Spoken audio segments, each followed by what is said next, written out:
Hi and welcome back. This is the fifth lesson in the series of lessons here at Water Gap Country Club. My name is Dustin McCormick. I'm the head teaching professional. Today we're going to be talking about the use of the hybrid in the game of golf. We're going to discuss how the history of the hybrid was evolved as well as hitting the golf ball with a hybrid utility iron. We're going to talk about ball position as well as striking. Then we're going to go into the rough and show you how well the hybrid can play out of the rough. Now the hybrid itself is a very low profile club head, okay?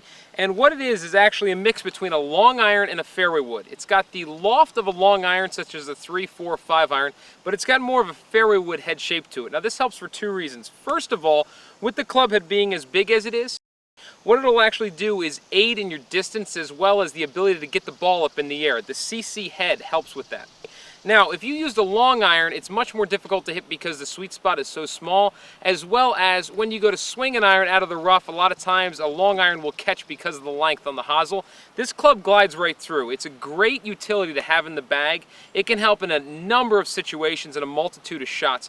One of the most important things with a hybrid is that you keep that loose grip. That's huge because the way a hybrid's shaped is to let the club head release through the golf ball. That is very, very important. We need to get that release motion through. A loose grip will aid in that process. Now, next, when you swing a hybrid, too many people play hybrids like it's a fairway wood. That is where your biggest mistake is. The idea behind a hybrid with the loft and the CC sized head, okay, the difference is that when you play a fairway wood, you're playing it off the front of your stance. When hitting that golf ball, you're catching it on an upswing. With the hybrid, you don't need to catch the ball in the upswing because it's got the characteristics and the offset of an iron. So you want to play it more in the middle of your stance, striking on the downswing instead of the upswing. This will help in accuracy as well as distance and height. Now, altering the ball position in your stance will change the flight characteristics of a hybrid. Now, for a stock hybrid swing, which can be anywhere from 160 yards to 230 yards, depending on how far you hit the golf ball, what you want to think about doing is playing it as if it was such as a 4-iron, okay? What you want to look for is when you set up at the golf ball, okay, what you want to have is ball position just inside your left foot, okay? Your left foot would be a driver, middle of your stance is like a wedge. You want an in-between, just like where you'd have a 4-iron or a 5-iron, okay? The key to this shot is when you actually take a swing, that when you start to swing down, you're actually going to make contact striking the ball down. The club itself will get the ball up in the air. That's why there's a certain amount of effective loft on the club. It does it by itself. The goal here is to truly strike down on the golf ball. Now, when we start talking about changing our flight characteristics, there's a couple things we can do. If we move the ball up in our stance and we start to catch it on an upswing, it's going to react more like a fairway wood, but it's also going to go a lot higher. You probably will lose a little bit of distance. Now, if you do the opposite and you move it towards the middle of your stance, now all of a sudden you're going to be striking down on the ball a little more, okay? That's going to create more of a stinger effect shot, which is going to go out much lower and start to rise.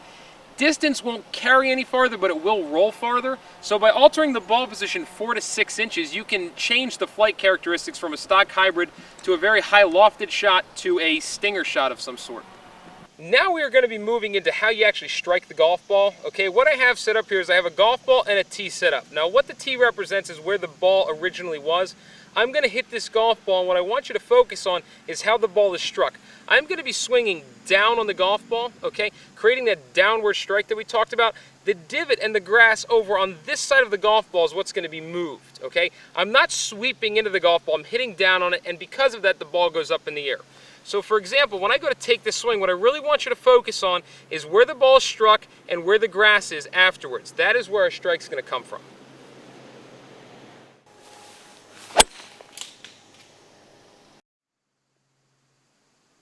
Now, when talking about the hybrid, the one thing we can't forget to talk about is hitting the hybrid out of the rough, because that's what it's made for. It is very difficult to pull a 3-wood out of a lie like this, as well as a 4-iron, 5-iron, 3-iron, any kind of low to mid-iron. You can see how this golf ball here is nestled down into the rough, okay?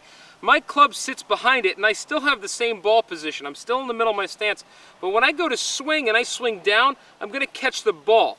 And this path right here, that little bit of bounce angle that this club has created, what that's going to do is that is going to roll right through the rough. And it's going to help me get the ball up in the air out of the rough. So if I was to set up here and actually make a swing, what you'll see is you'll see the club glide right through the rough. And it should create a very smooth swing path for the club to go through. In wrapping up this week, once again we're talking about the hybrid. We've discussed everything from the history of the hybrid and how it's evolved to how we strike the ball, how we swing, ball position, changing flight characteristics, as well as hitting the ball out of the rough. This is a great club for any player from beginner to expert to have. Every professional in the area is having a hybrid in their bag, as well as a lot of beginners. They're coming in sets. It's really a great idea. This is going to be a club that helps you get the ball in the air and get extra distance from a longer length club. On top of that, the other thing to think about is when we start to practice. This week, when you go and practice, even if you don't have time to go to a range, go in your backyard and put a tee on the ground. Start swinging without a golf ball. See if your strike path is passing by that tee or it's meeting the ground before the tee. It's a real good way to start practicing before even hitting golf balls. If you get to go out to a range, try to hit a bunch of hybrids and change that ball position. See if you can notice any difference in your flight characteristics. With that in mind, wrapping up, we'll see you next week.